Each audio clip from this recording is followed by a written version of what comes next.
TC take में दोस्तों खुशामदीद। आज हमारा टॉपिक है work at height. Work at height की डेफिनेशन क्या है और उसके हैज़र्ड क्या हैं। Definition: work 1.8 metre above from ground surface there is a risk of fall liable to cause personal injury और फैटेलिटी। एक 1.8 मीटर से अबव कोई भी काम हो उसको हम वर्क एट हाइट में कंसीडर करते हैं।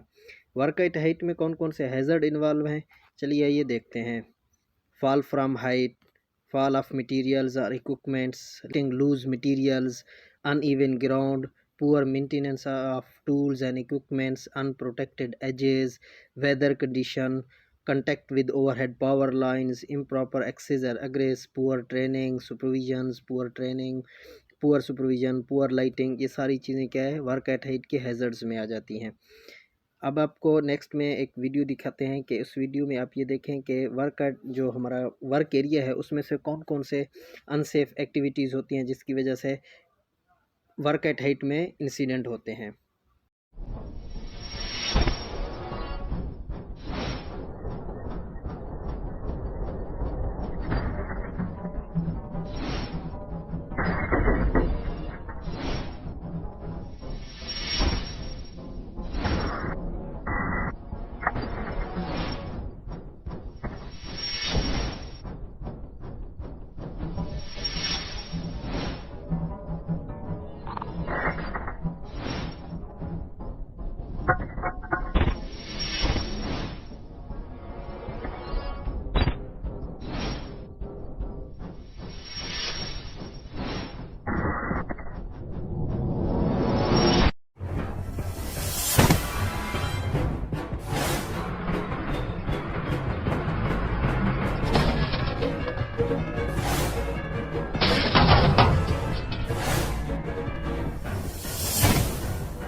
लेनी चाहिए।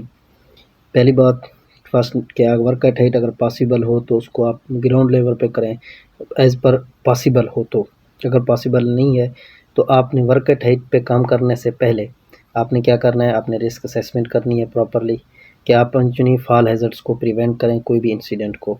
अगर आप स्कैफोल्डिंग यूज़ कर रहे हैं तो स्कैफोल्डिंग को अपने टॉय बोर्ड से लेके आपने उसके गार्ड रेल तक उसको चेक करना है कि उसके सारी चीज़ें ओके हैं, हैंड रेल्स, उसके टॉय बोर्ड, उसका ब्रेसिंग, उसकी जो नहीं गार्ड रेल्स वगैरह हैं कि नहीं है। फिर आपने हार्नेस यूज़ करना है और सेफ्टी नेट भी यूज़ करना है। अगर फॉल हैज़र्ड हो भी जाए तो उसको अपने कंट्रोल करना है।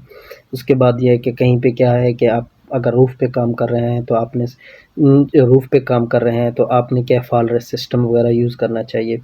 अगर आप लैडर यूज़ कर रहे हैं तो लैडर में आप 3 पॉइंट ऑफ कांटेक्ट रखना चाहिए, साथ में कोई सामान नहीं लेके जाना चाहिए। आप कहीं भी अगर स्कैफोल्ड आपका लगा हुआ है तो वो थर्ड पार्टी सर्टिफाइड होनी चाहिए, या कोई भी बंदा उसको लगा रहा है तो वो सर्टिफाइड होना चाहिए और इंस्पेक्टेड होना चाहिए, टैग लगा होना चाहिए, ठीक है। उसके बाद अगर पॉसिबल हो तो ज़्यादा से ज़्यादा काम आप ग्राउंड लेवल पे करें। आपने स्कैफोल्ड को सही से इंस्पेक्ट करना है, उसकी तमाम चीज़ों को। अगर कोई आप मैकेनिकल का इक्विपमेंट वगैरह यूज़ कर रहे हैं तो जो बंदा उसको ऑपरेट कर रहा है उसके पास थर्ड पार्टी सर्टिफिकेशन होनी चाहिए, ट्रेनिंग सर्टिफिकेशन होनी चाहिए, ठीक है।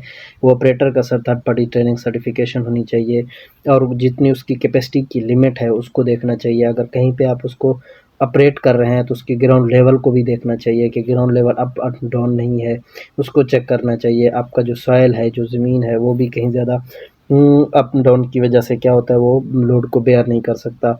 ये सारी चीज़ें आपने उसको चेक करना है।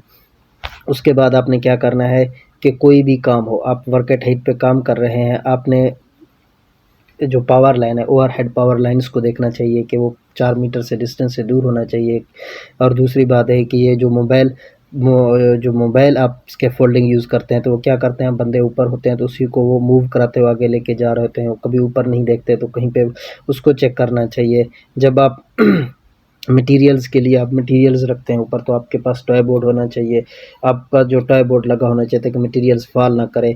और उसके बाद जो नहीं आप कोई भी मटेरियल्स वगैरह यूज़ कर रहे हैं तो वो भी इंस्पेक्टेड होनी चाहिए। आपने विंड या हवा की जो वो ताकत है उसको भी देखना चाहिए कि उतनी स्पीड कितनी है, 20 नॉट से ज़्यादा ऊपर नहीं होनी चाहिए। ये आपने सारी चीज़ें आप वर्क एट हाइट पे आपने देखने हैं कि कोई भी चीज़ ओवरलोडेड भी ना हो। ये सारी आपने क्या वर्क एट हाइट की आपने प्रिकॉशन है जो आपने इम्प्लीमेंट करनी है ऑन द साइट। आपने फिर उसके बाद सेफ्टी शूज़, सेफ्टी ग्लोव्स, ये पीपीज़ वगैरह यूज़ करनी चाहिए और उसको जो भी आपने रिस्क असेसमेंट किया है उसको आपने फॉलो अप करना है कि क्या वो एज़ पर आपके एमएसआरए और रिस्क असेसमेंट के मुताबिक आप काम चल रहा है कि नहीं चल रहा।